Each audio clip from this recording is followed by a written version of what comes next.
আল্লাহ রাব্বুল ইজ্জাত ওয়াল জালাল তাম বিশ্বের মানব গোষ্ঠীকে, মানব জাতিকে সৃষ্টি করার পরে যত নিয়ামত দিয়ে ধন্য করেছেন, সবচাইতে শ্রেষ্ঠ নিয়ামত আল্লাহ রাব্বুল ইজ্জাত ওয়াল জালাল উম্মতে মুসলিমাকে দান করেছেন। সকলে বলি আলহামদুলিল্লাহ। সেই নিয়ামতটির নাম হচ্ছে আল্লাহ রাব্বুল আলামিন আমাদেরকে কোরআনে কারীমের মতো একখানা আযীম কিতাব দান করেছেন, ঠিক কি না? যাতে আমরা পৃথিবীর মানুষেরা পথ ভুলে না যাই। এজন্য কোরআনুল কারীমের মাধ্যমে আমাদেরকে আল্লাহ সুবহানাহু ওয়া তাআলা পথের দিশা দিয়েছেন, ঠিক কি না? আল্লাহ রাব্বুল আলামিন বলেন, ওয়া আলাল্লাহি কাসদুস সাবিলি ওয়া মিনহা জাইরুন ওয়া লাউ শাআ লাহাদাকুম আজমাইন। আল্লাহু আকবার। আল্লাহ তাআলা বলছেন, আর আমি আল্লাহর এটি দায়িত্ব যে তোমাদেরকে সোজা পথ বাতলিয়ে দেওয়া, এটি আমার আল্লাহর দায়িত্ব।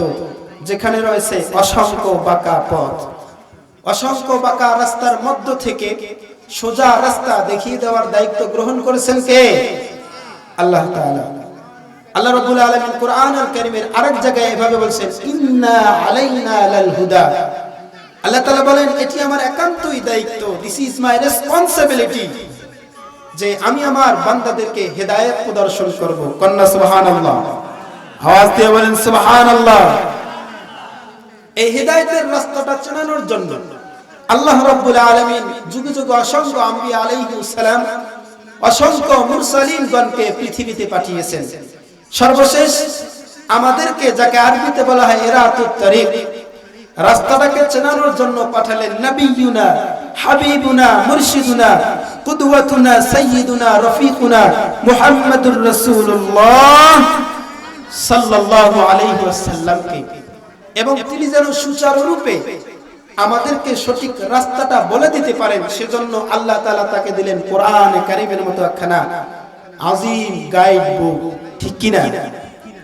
আল্লাহ রাব্বুল আলামিন আলিফ লাম রা কিতাবুন আনজালনাহু ইলাইকা লিতুখরিজান নাসা মিনাজ-যুলুমাতি ইলান-নূর।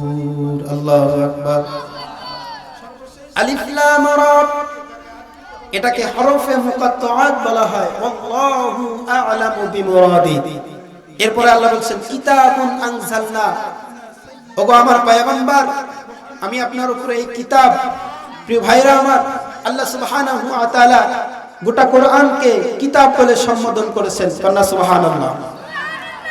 এই কোরআনুল কারীমে ব্যবহৃত প্রতিটি সূরা, প্রতিটি আয়াত, প্রতিটি ওয়ার্ড, এমনকি in every sentence of the holy Quran, কোরআনুল কারীমের প্রতিটি ওয়ার্ডকে আল্লাহ সুবহানাহু ওয়া তাআলা কিতাব বলে সম্বোধন করেছেন। কন্না সুবহানাল্লাহ।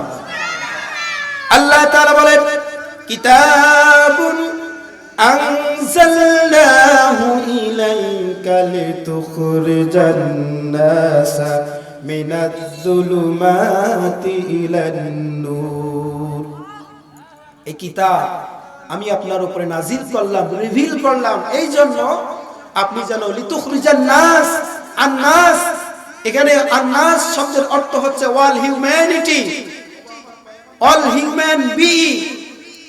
আপনি যেন তাম বিশ্বের মানব গোষ্ঠীকে, মানব জাতিকে লিতুখরিজান নাস মিনাজ-যুলুমাত, যুলুমাত অন্ধকার থেকে একমাত্র আলোর পথে নিয়ে আসতে পারেন। কন্না সুবহানাল্লাহ। প্রিয় ভাইরা আমার, মিনাজ-যুলুমাত, যুলুমাত কি? জামায়ে তাকসীর। অন্ধকার কি? অন্ধকার হচ্ছে কমিউনিজম, অন্ধকার হচ্ছে সমাজতন্ত্র, অন্ধকার হচ্ছে বর্তমান সময়ের মানব রচিত যত তন্ত্র মন্ত্র মতবাদ রয়েছে, ঠিক কি না? অন্ধকার হচ্ছে যারা বলে মানুষ নাকি বানর থেকে তৈরি, এগুলাকে কি বলে? এগুলো সবকে আল্লাহ তাআলা অন্ধকার বলেছেন, ঠিক কি না? আল্লাহ রাব্বুল আলামিন মিনাজ-যুলুমাত, যুলুমাত কেন ব্যবহার করলেন? এই কিতাব বিশ্বনবী নবিয়ুনা হাবিবুনা মুরশিদুনা কুদওয়াতুনা সাইয়্যিদুনা রফিকুনা মুহাম্মাদুর রাসূলুল্লাহ সাল্লাল্লাহু আলাইহি ওয়াসাল্লামের উপরে যখন নাজিল হয়, সেই যুগটাকে ইংরেজিতে বলা হয় এজ অফ ইগনোরেন্স, আর বাংলাতে যাকে আমরা অজ্ঞতার যুগ হিসেবে চিনি, আর আরবিতে যাকে বলা হয় আইয়ামে জাহিলিয়া। এই আইয়ামে জাহিলিয়ার জামানায়, এই আইয়ামে জাহিলিয়ার যুগে মানুষের নীতি নৈতিকতা, মানুষের বুদ্ধিমাত্রা, মানুষের স্বভাব আচার আচরণ কতটুকু খারাপ হলে পড়ে, কতটুকু মন্দ হলে পড়ে, কতটুকু নিচে নামলে পড়ে। মানুষ নিজ স্ত্রীকে পুত্র সন্তান ধারণ করার জন্য পর পুরুষের কাছে দিয়ে আসতো, কল্পনা করা যায় নাকি? অন্ধকার কোন পর্যায়ে পৌঁছলে পড়ে মানুষ মানুষের সম্পদ অন্যায় ভাবে লুণ্ঠন করার জন্য নিমিষে মানুষের জীবন নিয়ে নিত।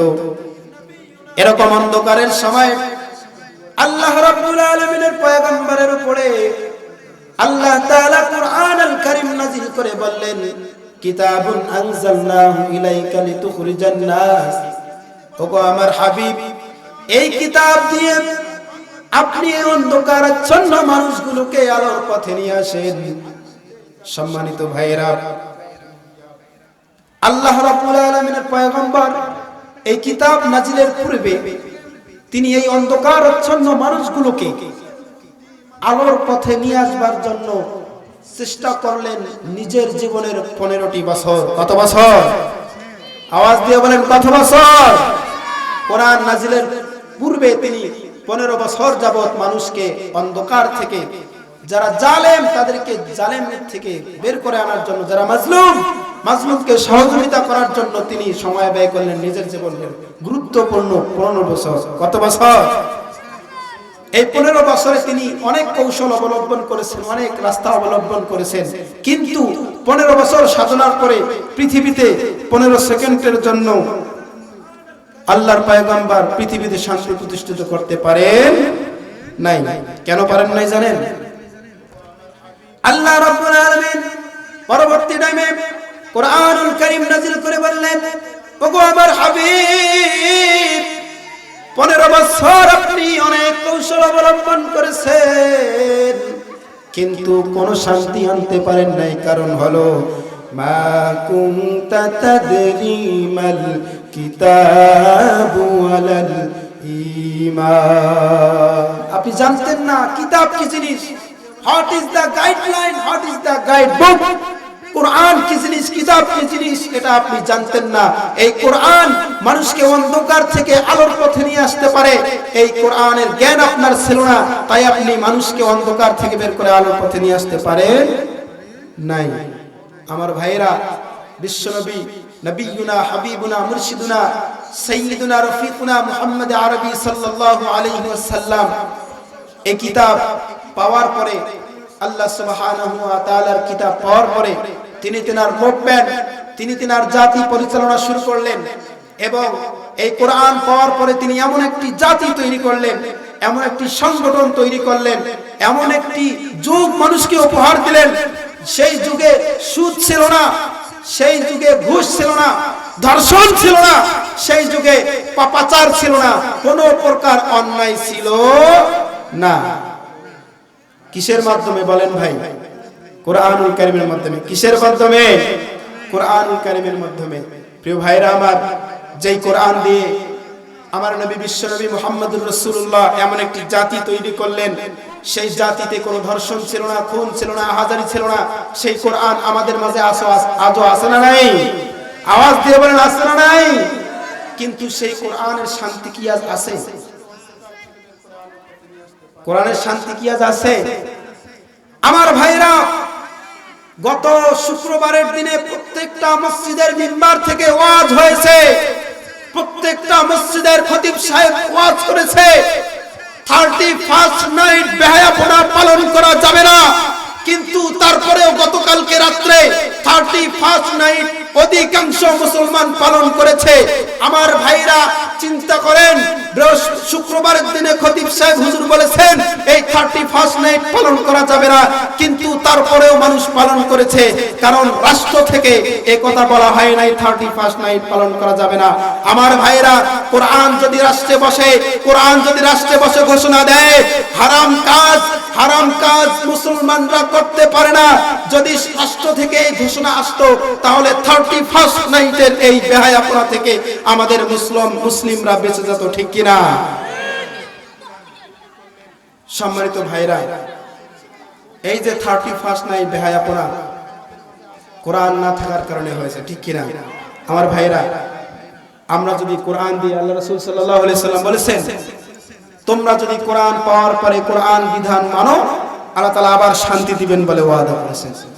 আমরা যদি কোরআন দিয়ে নিজেদের জীবন, নিজেদের সংসার, নিজেদের রাষ্ট্র গড়াতে পারি, আল্লাহ তাআলা আবার শান্তি দিবেন বলে ওয়াদা করেছেন। আল্লাহ তাআলা বলেন ফামান তাবিআ হুদায়া ফালা খাউফুন আলাইহিম ওয়ালা হুম ইয়াহজানুন।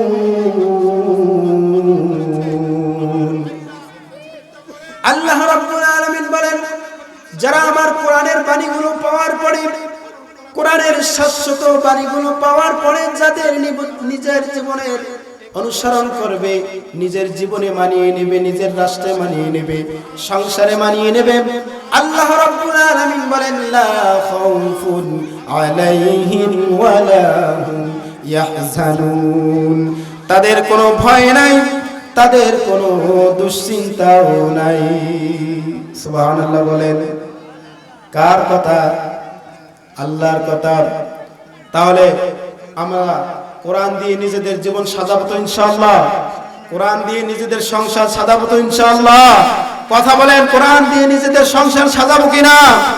কোরআন দিয়ে নিজেদের রাষ্ট্র সাজাবো কিনা? আল্লাহ তাআলা সকলকে তৌফিক দান করুন।